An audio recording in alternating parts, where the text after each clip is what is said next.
Hello museum lovers and welcome to Maritime Tales Week, where we deal in the amazing, the extraordinary and the mildly intriguing.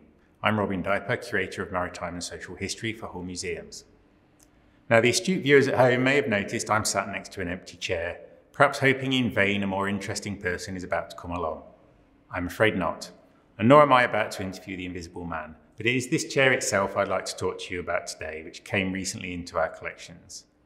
This is just one of the many fittings and furnishings of the Wilson Line ship, the Royal Mail ship, the Bayardo, which was built in Hull by Earl's Shipyard in 1911, but it was a very short and not very happy career, in that it grounded on a sandbank in the Humber in early 1912, broke its back and was no longer any good to anybody. I'm pleased to say everybody got off board safely, including the many passengers this ship would have carried, and many of the fittings and furnishings were salvaged because obviously so much money had been spent on them. This chair, along with another, was salvaged by a Harry Stratford who worked for the Wilson Line and got special permission to keep them.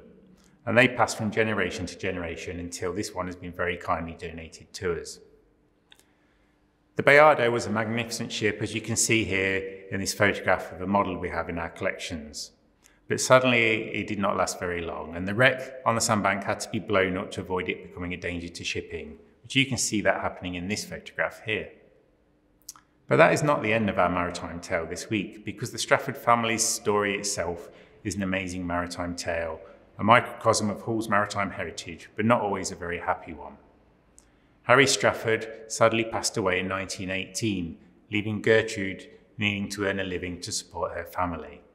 She worked on the passenger ships between Hull and Norway and had to put her two youngest children into the Sailors' Children's Home in Hull. The youngest, George, who you can see here in white holding his toy horse, sadly died while he was at the Sailors' Children's Home, and we can only imagine what that must have done to Gertrude.